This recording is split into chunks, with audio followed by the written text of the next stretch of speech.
on. Come on, bro. Let's go. Let's go. Come on.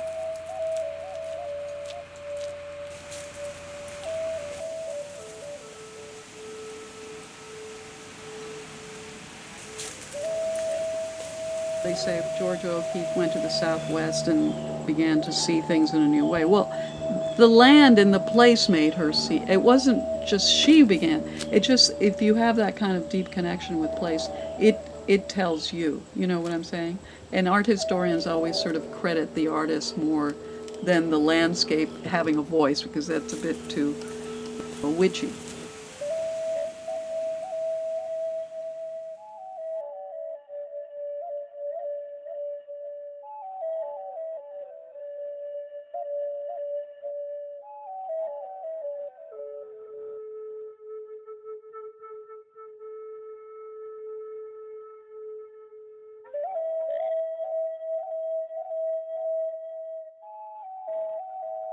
Years back, when I heard the expression a sense of place, I thought that's some kind of poetic metaphor that's used. I didn't quite know what it meant.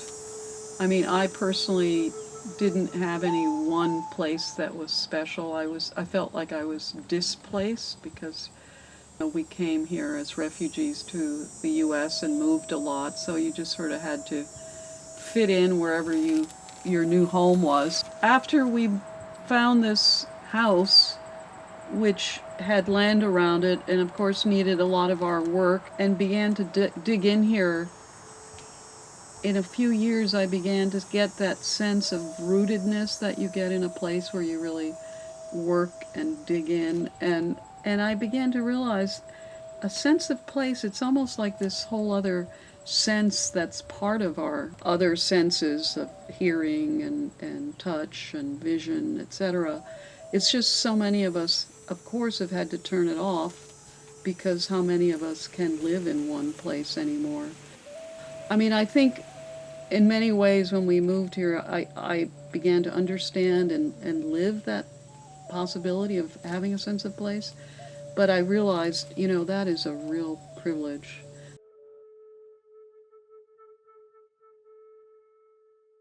It got even more kind of profoundly translated for me when we went to New Zealand. We taught and lived there in 2000. And the Maori there, the indigenous people who were first there, have a way of introducing themselves that is so connected to who they are because of how the land shapes them. They will tell you not only their name, but they will tell you the mountain that their people belong to, the river, and the canoe that brought them to New Zealand from Polynesia. So that is how profoundly they're connected to what place means, and how it makes them who they are, it makes their family, their people. So when I heard that, I thought, geez, I'm so kind of disconnected as this, I'm just this global kind of citizen, but have no real sense of who I really am as far as how that sense of place figures into my life.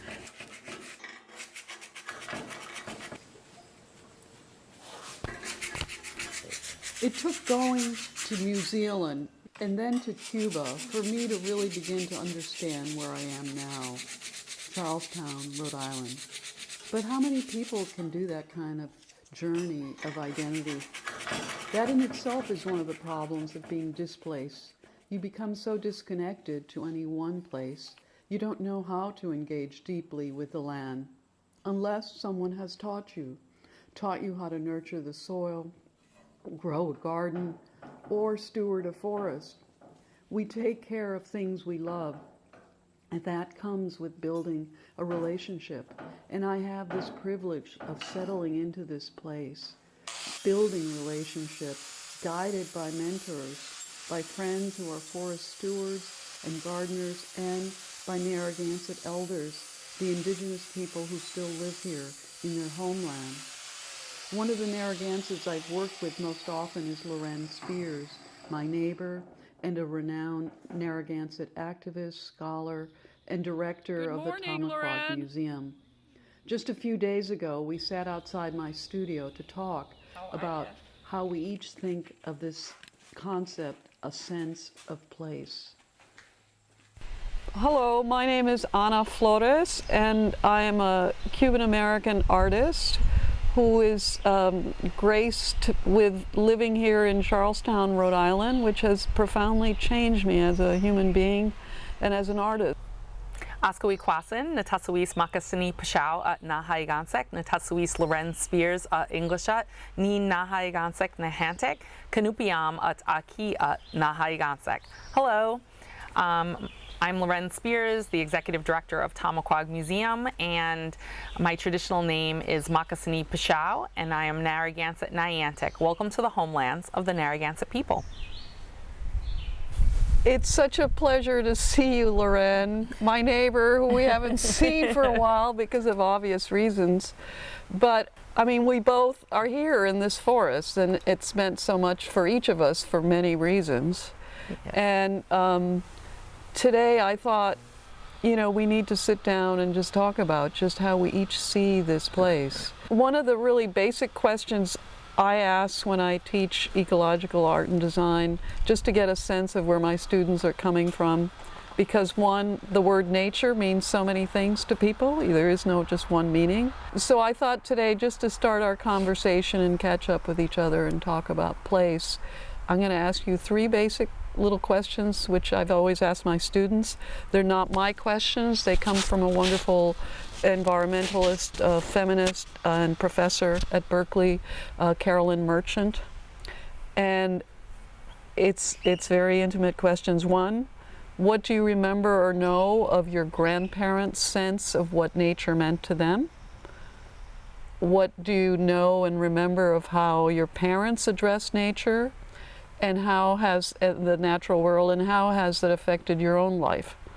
So, I mean, I think that for me, when I think of my grandparents, particularly my maternal grandparents, Eleanor and Ferris Dove, Chief Roaring Bull, Pretty Flower, you know, we're Narragansett through my maternal line. It goes back since till time immemorial, you know.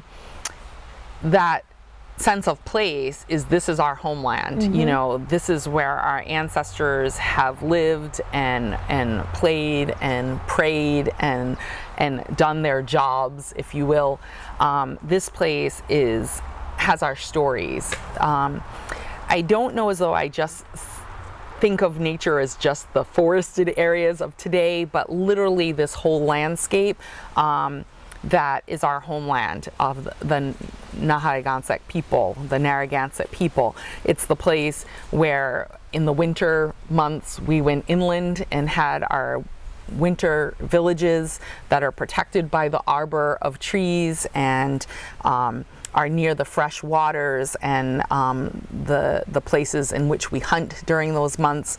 And then along the bay or the shore during the summer time, where our summer villages were, where we were fishing and gathering shellfish and growing our gardens, or agriculture as we might call it today, corn, beans, squash, melons, and gathering, or what people have been using today, foraging for the berries and the microgreens, as people like to call them today, mm-hmm. you know, that are in the forest that we can go out and gather the edibles throughout the seasons. I mean, this place has our stories, our language, our ceremonies, because they're connected to this land. Our lifeways are connected to this land, mm-hmm. and that's been passed down generationally, far beyond my grandparents, but to their grandparents and great-grandparents and great-great-grandparents and so on, that we've been in this place. And so when I think about this place, I know that all of our cultural knowledge, our lifeways, our history is in this place. And that's really important to me and important to my family and our community, our tribal nation, that we reflect on this place as our homeland. Despite conquest and colonization, we're still here. And it's really important that we recognize the gifts that the Creator gave us, and hence that Thanksgiving that is now a public event that the general public can come to and learn a bit more about the Narragansett people.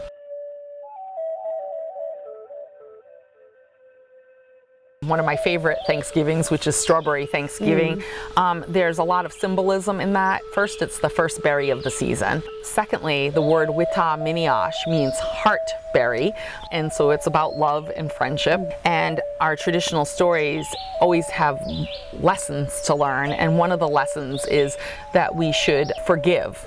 And so the story is about giving forgiveness while sharing the strawberries, giving that love to that other person that maybe you had quarreled with or that had done you wrong in some kind of way, and to give that forgiveness. And it's an important quality to have, and we all have to live up to that lesson, and because hate is a terrible thing, and we live in a world today that is bombarded by hate.